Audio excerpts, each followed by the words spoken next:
Assalamualaikum warahmatullahi wabarakatuh. Hamdan wa syukran lillah wassalatu wassalamu ala rasulillah Muhammad ibn Abdillah wa alihi wa ashabihi wa mawala amma ba'd. A'udzu billahi minasy syaithanir rajim. Bismillahirrahmanirrahim. Rabbi shrah li sadri wa yassir li amri wahlul 'uqdatam min lisani yafqahu qawli. Perkenalkan, saya Abdul Malik Fadilah, Mahasantri PKU 3 MUI Kabupaten Bekasi. Pada kali ini saya akan mempresentasikan metode istinbat hukum melalui kaidah kebasahan, yaitu lafadz mustarok, mutlak, dan muqayyad. Presentasi ini ditujukan untuk memenuhi tugas mata kuliah pengantar usul fikih yang dosen pengampunya adalah Ibu Hajah Rifkiati Mas'ud LCMA.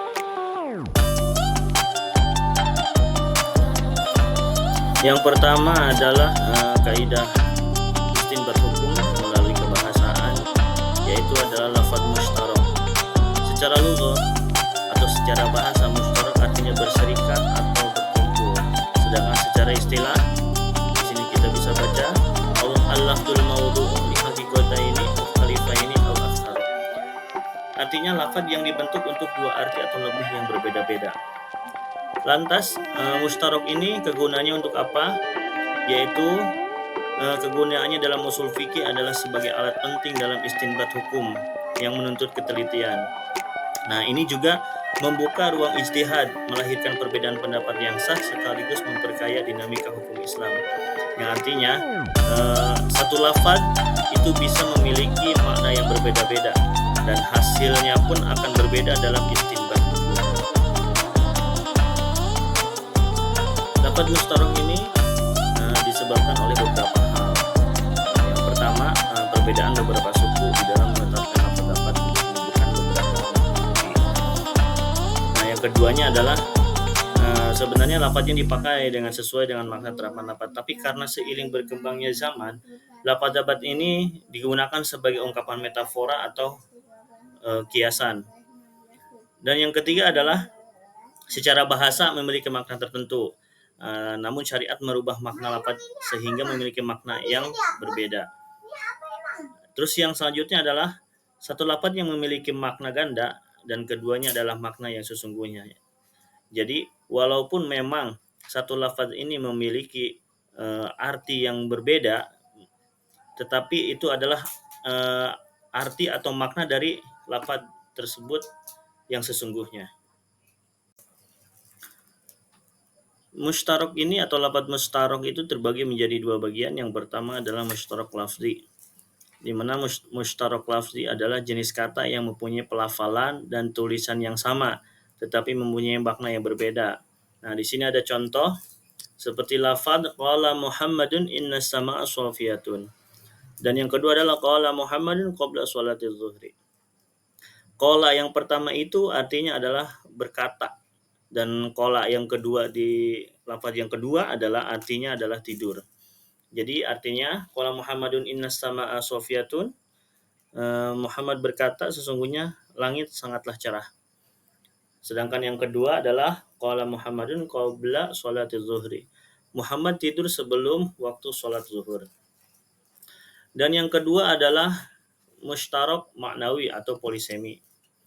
Nah, ini lafaz-lafaz yang memiliki atau lafaz-lafaz yang memiliki makna atau arti lebih dari satu, seperti kata yang artinya itu siksaan, izaun atau aza. Namun kata lain mengandung makna pukulan, celaan, doroba, sahama, qatala atau pembunuhan.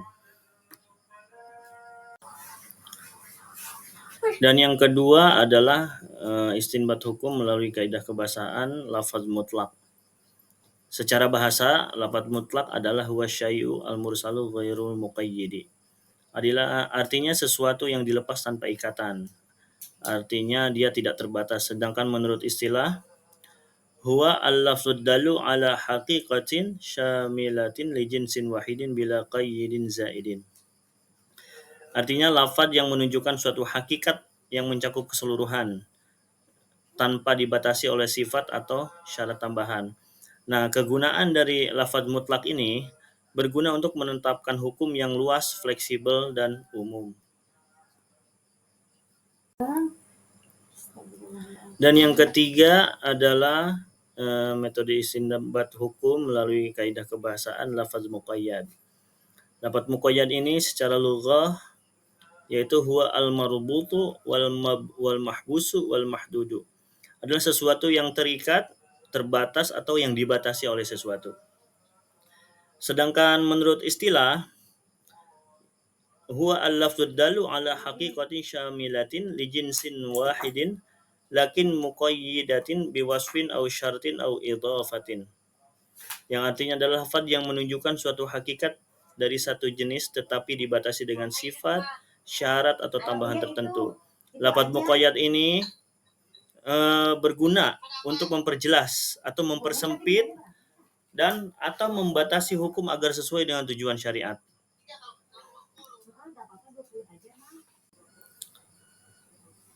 Untuk mutlak dan muqayyad, di sini ada penerapan mutlak muqayyad. Dalam kaidah dijelaskan in wujida dalilun ala taqyidil mutlaqi sayyara wa ilaihi. Wa illa fala wal mutlaqu ala itlaqihi wal muqayyadu ala taqyidihi. Ya, artinya apabila ditemukan dalil yang mengikat atau suatu hal yang bersifat umum, maka keumuman tersebut dialihkan kepada pengikatnya. Namun apabila tidak ditemukan pengikatnya, maka yang mutlak tetap pada kemutlakannya dan yang muqayyad tetap pada ikatan yang membatasinya. Setelah pembahasan dari mustarok mutlak dan muqayyad ini, lalu apa hubungannya dengan usul fikih? Nah, di sini usul fikih memberikan kerangka kerja untuk memahami bahasa Al-Quran dan Sunnah, termasuk bagaimana memahami lafaz mutlak, muqayyad, dan mustarok. Yang artinya mutlak, muqayyad, dan mustarok ini bagian ilmu yang memang ada dalam usul fikih. Nah, kaidah-kaidah usul fikih ini membantu para ulama dalam mengistinbat atau menggali suatu hukum dari dalil-dalil. Mereka memastikan bahwa hukum yang diambil sesuai dengan maksud syariat, tidak melenceng dari maksud syariat. Nah, contohnya untuk kasus mutlak dan muqayyad, usul fikih memberikan panduan apakah mutlak harus dibawa kepada muqayyad atau tidak, tergantung pada konteks dan kaidah-kaidah tertentu. Demikianlah pembahasan istinbat hukum melalui kaidah kebahasaan, mustarok, mutlak, dan muqayyad. Mudah-mudahan pembahasan ini memberikan manfaat untuk saya pribadi dan untuk kita semua. Billahi taufiq wal hidayah. Wassalamualaikum warahmatullahi wabarakatuh.